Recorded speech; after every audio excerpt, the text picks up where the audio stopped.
sure. Brian, kind of a random question. But any given game, like it's a typical game, how many at the end of it? How many plays would you say you called that were the perfect play?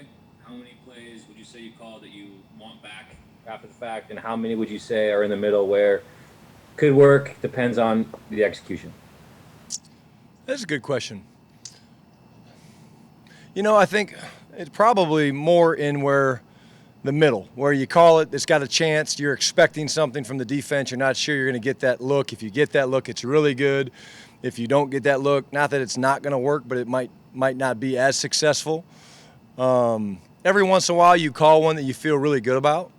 I can't think of one off the top of my mind right now. We're just like, oh, that's definitely going to work, because there is obviously somebody out there trying to stop you, and you never know exactly how it's going to happen. But again, I think play calling's unique in the fact that you can call a really good play and it's the perfect look, the perfect defense, it's exactly what you want, but something happens. Either offensively we make a mistake or an error, or defensively they make a great play and it doesn't work. And then I know for a fact I've called a lot of really, really shitty plays and they end up working, and you're like, how did that work? Because somebody on our side made a terrific play. So I think that probably happens more times than not. You call a play and you're like, I don't feel great about this one, and then something happens because of execution. And that's what we talk a lot about. It's just the plays are plays. It's the players that have to go and execute those plays to make them work regardless of the look. And our guys have done a nice job of that this year. Corbin. Hey, Brian, I kind of touched on this with Russ earlier, but this is a football team that struggled in the red zone, scoring touchdowns for several years. And then when you arrived, every year there's been improvement. This went from 12th to 5th, now being first with 100% efficiency. How much of that do you attribute to Russ and the skill guys just getting better? And how much of it is your comfort zone scheming and deploying certain personnel groupings in those situations? Corbin, it was a big emphasis, always has been. I think it was back in like 2009 or 10. We were with the Jets, and we were like bottom third for sure, maybe like, I don't know, 27th, 28th. I think it was Sanchez's second year. First year, we weren't very good. And then the second year, we made a big emphasis of it, which helps. But we also added guys like Plexico Burris and some guys that had really good red zone skills. There are certain players that have really good skill sets. But again, ultimately, I think it comes back down to just the execution. We emphasize it. We work it every day. There's a competitive period against our defense every day. Even on Wednesday and Thursday when the red zone stuff's not really in, we do it. So it's a big emphasis for us. But at the end of the day, I think it really comes down to we're comfortable down there. We've got the ability to run the ball. We know that. We've also got some things off the running game, and then there's concepts that we really like that we feel good about. And the thing that you notice, and most general fans would probably notice, is Russell's really good at doing what? Keeping plays alive. So when they do, in fact, cover everybody, he can move around and make plays. But I do remember specifically going from a low ranking in one of those years. It's been a while. But the next year we emphasized it, we went to first. So from that point on, we were always like, it was something that was important to us, that you emphasize it, you work it, you figure out who you want to be, and then you kind of go and you make it work. Bob? Yeah. Hey, Brian. How much easier is it to call plays when you got Tyler and DK sort of doing what they're doing, and just coming into this year, and you sort of knew for sure what you had in DK and all of that? I mean, just the way the passing game has evolved these first three games, just they're rolling it. Kind of how much easier does it make it when those guys are playing the way they are? Well, I think it's easy because we have a lot of good players, Bob. I mean, those guys are two great ones, right? We know that, but when you got a running back like Chris Carson that can stretch the field and do some of the things that he did, the long touchdown pass against New England. You got a guy like Greg Olsen that catches a really contested tight pass against Atlanta. So it helps when you have good players. I think the familiarity of Russ with those guys and what we've been able to do in this shortened preparation in terms of no real offseason and all that stuff is the thing that probably jumps out that we're most pleased about. But, we're talented. But we work hard too. We practice hard. We work hard, and I think that certainly helps. But so it's a little bit of both. It's talent. It's those two guys. It's the other guys we got. But it's also the way these guys work. I mean, they put the time and effort in pre-practice, post-practice, during practice, and that makes it easy to call plays. Thanks, Bob. Jackie? Hey, Shotty. Russ, obviously the start that he's having, when you look at his performance, I mean, work ethic aside, what he does for the players, like in terms of coaching them up, what impresses you the most about his playing style on the field? Probably a boring answer, but I would say the first thing when you asked the question, Jackie, was just his poise. He doesn't change. He really doesn't. I mean, he's playing great right now. But whether we're playing great or we're struggling, he's the same guy. When I talk to him on the headset or if I'm talking to him in years past face-to-face, he's the same guy. There's that optimistic, there's that self-confidence and belief that we're going to find a way. So rather than talk about his arm talent and things like that and the competitiveness, I really truly think one of his greatest gifts is his poise. Whether he's getting hit, early in games. He got hit a little bit last week early in the game. He was the same guy. I mean, he didn't check up at all, and I think that's the trait of a true field general and a guy that's completely in charge out there. And I've been on the other shoe where some guys it does affect him, and he's pretty unflappable when it comes to that stuff. And then second, time for my weekly opposing defense question of the week. Sure. What stands out to you about Miami's defense? They're a very committed man-to-man team. They play a bunch of man-to-man up in your face. They're going to challenge you. A lot of new faces. This is an opponent that we're kind of still learning. Some acquisitions from New England. Vanoy's a really good player. We'll see what happens with Jones, Byron Jones, Howard. But very committed man-to-man team, very well coached. Coach Flores and the staff do a terrific job.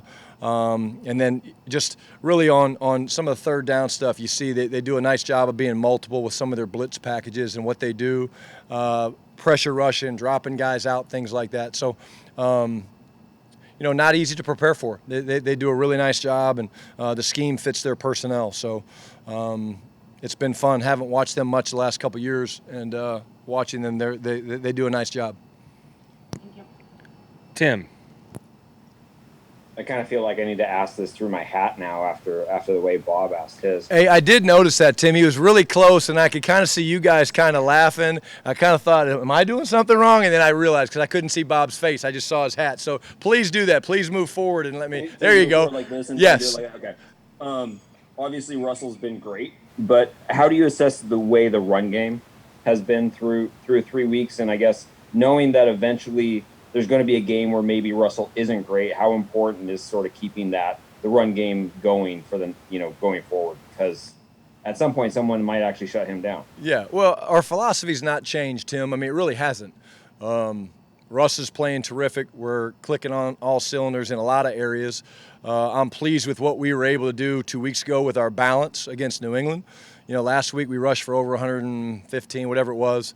But again, some of the games that we're playing right now have kind of gone a little different way, but our philosophy hasn't changed. We're very comfortable and confident that we can do whatever we need to do to win the football game. I thought Chris ran really hard last week. We're trying to get Chris and Carlos both some touches. Travis is doing some stuff on third down as well, but I'm very confident with the guys that we have that at some point, again, we will have those big days rushing the football. I don't know if it'll be for 250 yards, but I really feel comfortable that when that time comes, which could be any week, that's going to happen. So we don't see ourselves as a run and shoot offense. That's not who we are. We're putting up some great numbers right now, but in the NFL, things change quickly. So we know balance is something that's important to us. Ben?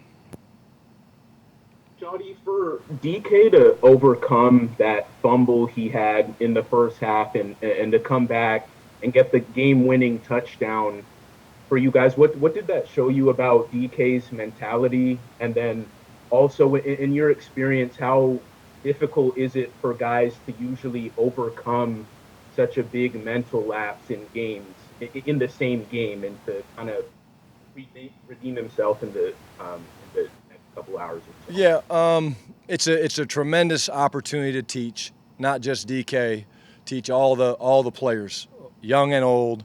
If you watch DK the week before on the one against Gilmore, he relaxed a little bit. The difference was Gilmore was on the ground, but so you coach off it, you teach off it. We've talked about it. But like you addressed, Ben, the cool thing that happened was in the same game, and this doesn't happen all the time, right? In the same game, not only do we find a way to win the game as a team, but he makes a play that impacts really the outcome of the game, which is great.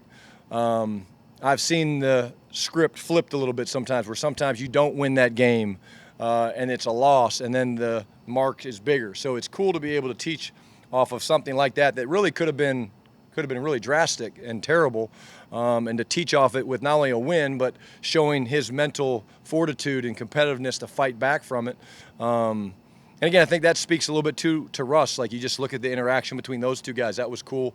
I could kind of, as we were talking, hearing him talk to those guys a little bit, that was cool. Just the leadership part of Russ saying, hey, I get it happened, but let's not ever let it happen again. So, we showed it. We didn't back away from it. DK knows it can't happen, and hopefully it'll help us all.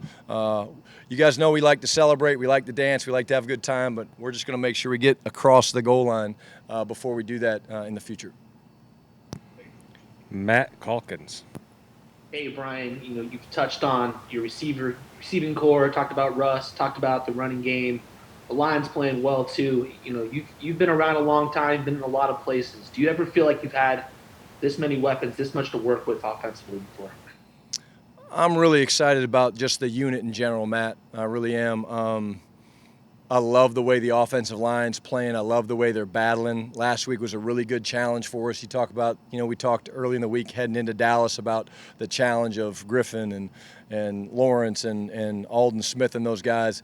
And again, those guys are going to make their plays, but our guys battled, man, and they fought, and that was really cool. I think top to bottom, this is a really talented offense. And, sometimes you're up there and you're calling plays and literally you're like, wow. This is a really special group, but I'd be crazy if I didn't talk about how close this group is as well. And that's real, and that's not coach speak. That's me telling you this group is really, really, really close-knit family. Guys like Luke Wilson that didn't even play in the game. Their energy, and you watch our sidelines, and we're into it, and again, up in the box, I see things that I don't normally see, but, like when the defense was out there, right, we had almost all the offensive guys were there going crazy, cheering the defense on. There's a special chemistry about this group, and, I've not necessarily been around many teams with this close of a bond that we have, and this unit offensively is very, very close, and they got each other's backs in good times and bad. Johnny Boyle. All right. Can you hear me okay? I had some audio problems earlier. Gotcha. All right, good. DK said Tyler Lockett is the most underrated receiver in the NFL on Twitter today. And just curious your thoughts when you came in, kind of what you thought Tyler Lockett and then what you've seen out of him coaching in these last few years. Yeah, I mean, what do you say? He's underrated? I don't know. Some of the numbers that he and Russ put up my first year here, I think it was the perfect passer rating, whatever that was. Cute story. I mean, I remember the first game against Denver back in 2018, I guess, and Tyler getting loose on a little kind of sprint out throwback pass and just making it look really easy, John. And he kind of leaned up and he kind of leaned the safety out and he crossed his face, and a little bit similar to the one he ran this past game where he got behind the Dallas secondary. But the thing that doesn't get talked about with Tyler is his football instincts, his FBI, football intelligence, whatever you want to call it. It is off the charts. So you take a extremely quick and dynamic athlete with great speed, and you touch him and you give him the gift of football intelligence, and he's a hard matchup. So again, I think he's playing at a high level, he, for a guy of his size, I haven't been around many guys of his size. T.Y. Hilton was around him in Indy, and but for a guy with his size, his ability to get open is very, very unique. And so, but in my mind, he's not underrated because I see him every day in practice. And I think if he's not one of the top 10 or 15 receivers in the NFL, then I might need to have to study some more tape because I think he is. Brady? Brian, at the risk of posing this topic prematurely, have you ever heard Russell discuss MVP, and do you have an idea of what that would mean to him, winning that award? No, he and I have never talked about it. I mean, he's just Russ is a guy that he's ultra competitive. He wants to win. All the accolades and everything that he gets, Brady. I mean, when he does the things he does and we celebrate in the locker room after the game, it's always giving credit to other people. And I think that's a sign of a great leader. He's never going to point at himself. There's a competitive fire that burns in him to be the best that's ever played the game, and there's nothing wrong with that. But he and I have never talked about the MVP. It's the farthest thing from our radar. We want to win football games. We want to beat the Miami Dolphins. We want to keep playing well. And if we do that stuff, then good things going to happen, not just for him, but for all of us, the entire team. But he's wired the right way. And so I think, again, is there a competitive fire to be great? Absolutely. Does it matter to him that he's the MVP of the league? I don't know. You'd have to ask him. But I don't notice a guy that's any different day in and day out. And with Carlos' side, we're not sure what Chris Carson's status is, but Carlos' side, and what do you think of his ability to step into that role if he has to? Yeah, again, complete confidence. Carlos is a veteran. Carlos gets it. Carlos knows our system. Carlos is an extremely disciplined. I call him a slasher as a running back. He's really decisive, and he'll make a one cut, and he'll feel it and just put his foot in the ground, and a really, really good football player. So that's the important part of playing guys, right? You roll guys through, you do all those things, and I think, if Chris can't answer the call for some reason, we'll see. Carlos certainly will be ready, and again, that's the depth, right? That's the depth for us at running back. That's the depth for us at receiver. That's the depth for us at tight end. We got guys that when guys have to go in and play, we don't concern ourselves with missing a beat. We just go play football and expect that it's going to work out. Coach, thank you. Okay, Coach thanks, guys. Bob, work on your camera etiquette. Poor guy's muted.